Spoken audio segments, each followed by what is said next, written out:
enchaîner donc avec nos invités sur la thématique. Ils se sont fait un prénom. Je vais changer un petit peu l'ordre pour ne pas, voilà, hein, forcément m'attirer les foudres de celle qui ne voulait pas passer la première. Donc, comme il n'y en a qu'une, on va demander à Damien Caillard de venir. Ben, il faut bien qu'il y ait quelqu'un qui prenne la parole. Bonsoir, Damien. Damien Bonsoir, Caillard. Marc-Alexis. Voilà, Ici, oui. approche-toi. On se dit tu. On se dit tu. De toute façon, je connais tout le monde, donc je vais dire tu C'est à plus tout le simple. monde. Alors, ils se sont fait un prénom, c'est donc la thématique du prénom par rapport à des noms connus, des noms célèbres, à travers des personnes qui étaient connues ou qui le sont toujours. Ton papa, Jean-Pierre Oui, Caillard, président, directeur général du groupe Centre France La Montagne, tout à fait. avec le vaisseau amiral qu'est le journal La Montagne. On en reparle dans un instant. Comment, toi, as-tu ressenti déjà ce thème? Ils se sont fait un prénom. Je le vois comme une manière de pousser à se dépasser, puisque forcément, quand on est jeune, on se définit par rapport à son parent illustre, par rapport à mon père en l'occurrence. Donc on se dit qu'est-ce que je vais faire par rapport à lui? Est-ce que je vais le suivre? Est-ce que le suivre au moins dans la profession, dans le poste qu'il a, ou dans quelle mesure je vais m'en inspirer? Donc le prénom, c'est aussi c'est faire définir sa propre vie professionnelle principalement, selon ces critères, mais qui sont en lien, peut-être en miroir, avec le critère d'une autre personne qui est déjà passée avant nous. C'est un vrai challenge quand même. Il y a des journalistes de la montagne qui se sont connectés au moment où tu prends la parole. On pouvait s'en douter. On les salue, notamment Henri Bougnol, parmi d'autres. Bonsoir Henri. Bonsoir Henri. Si vous voulez poser les uns et les autres des questions à nos invités, vous n'hésitez pas. Je vais demander aussi à Françoise et Marité de m'aider à transférer les questions sur mon téléphone parce que c'est un petit peu compliqué pour moi d'avoir à la fois le micro et le téléphone en main. Jean-Pierre Caillard, figure de proue de la presse ici, puis d'Aumoise, auvergnate et nationale. Oui. Tu es aussi journaliste. Est-ce que c'est lui qui t'a transmis le virus? Le bon virus, Oui. hein. Alors Oh, clairement, excuse-moi. ouais. C'est un virus? Ça aurait pu être Ça aurait gênant pu, pour ouais. le direct et pour D'accord, toi ok, surtout. ça marche. Bon. Jolie Donc, guêpe sur le bras d'accord, je continue. de Damien. Oui, alors oui, clairement, puisque il était. Alors moi, je suis fils unique. Déjà, c'est quelque chose d'important pour comprendre un petit peu le contexte. J'ai travaillé. Je me suis orienté sur la communication assez vite. J'étais très branché vidéo, donc c'est pour ça que j'étais très intéressé par tout le dispositif qui est en place ici. À la suite de mes études, j'ai monté une entreprise de vidéo, mais finalement, je me suis pas mal orienté aussi vers les documentaires. Donc déjà, j'avais le côté un petit peu journalistique qui m'intéressait, le fait de faire du narratif, de raconter des histoires, d'être curieux, d'aller. J'avais notamment fait il y a longtemps une série sur les propriétaires de châteaux en Auvergne.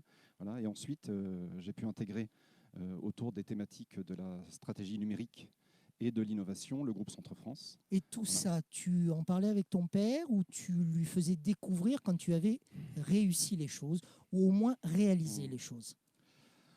Oui, alors quand j'avais mon entreprise de vidéo avant d'être à la montagne, j'ai pu travailler en partie avec lui, puisque j'ai fait quelques films pour la montagne.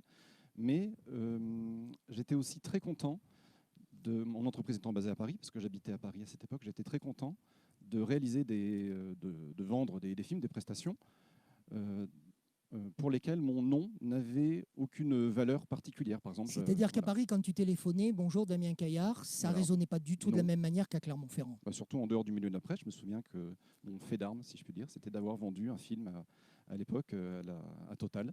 Voilà. Et j'étais très content parce que c'était juste moi, c'était Damien qui l'avait vendu et pas Damien Caillard en quelque sorte, voilà, si je puis dire.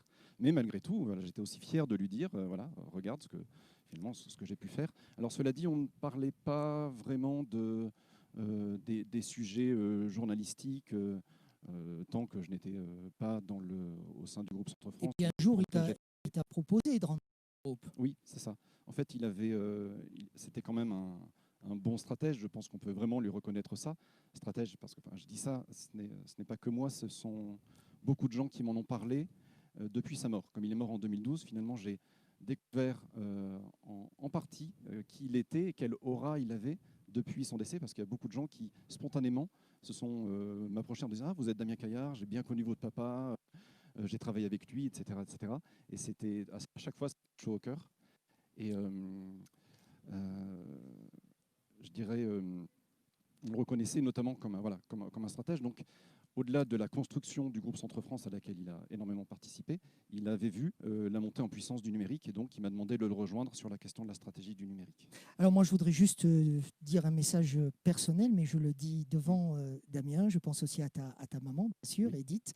C'est Jean-Pierre Caillard qui m'a fait faire mes premières armes à la télévision, dans la fameuse émission Guide privé Oui. sur Clermont Sur Clermont Première. Première, oui. Voilà, et c'est lui qui m'a permis aussi d'être là, indirectement, Voilà. avec le temps. Il avait cette vision aussi de la télé locale, alors qui s'est avérée plus complexe que prévu, mais il a monté la première télé locale qui était propriété d'un groupe de presse uniquement et pas forcément en lien avec des collectivités. Et c'était Clermont Première. C'était en 2000, je me souviens. Et je témoigne publiquement ce soir qu'il n'a jamais passé le moindre coup de téléphone pour dire vous invitez telle ou telle personne. Je tiens absolument à le dire. Je ne voudrais pas être voyeuriste, de toute façon tu sais que ce n'est pas mon genre. Merci déjà d'être là parce que tu es très discret dans les interviews. Tu poses des questions aux autres, mais tu es très discret dans les interviews. En 2012, les obsèques de ton papa à la cathédrale. Oui. La cathédrale a rarement été aussi pleine. Et ce jour-là, je te revois entrant avec ta maman. Ton père ne t'appartient plus. En quelque sorte. À double sens. Oui. Il est parti Mmh. et il y a 2000 personnes ce jour-là. On est un certain nombre à avoir vécu cet instant. Est-ce que là, tu prends conscience quelque part de ce qui t'a légué à travers ce qu'il a fait et que tu dois aussi faire exister? Il appartenait déjà depuis longtemps, en partie bien sûr, à sa famille, mais aussi à son entreprise, au territoire. Il était très proche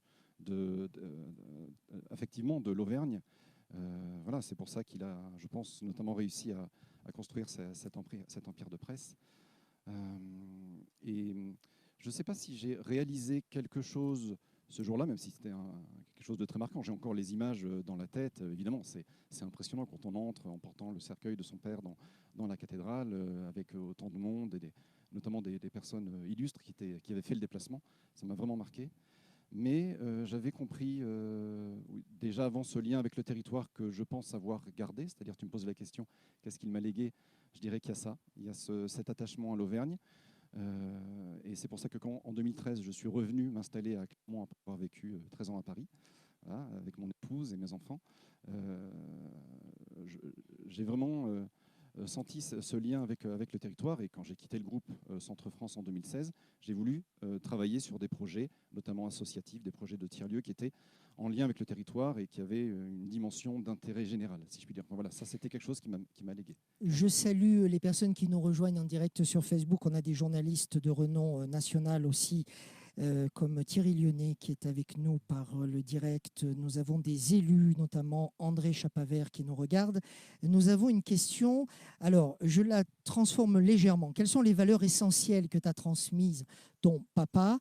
Moi, je dirais... Ah, tu passes bien à l'antenne, hein. Tiens, je suis en train de te voir là.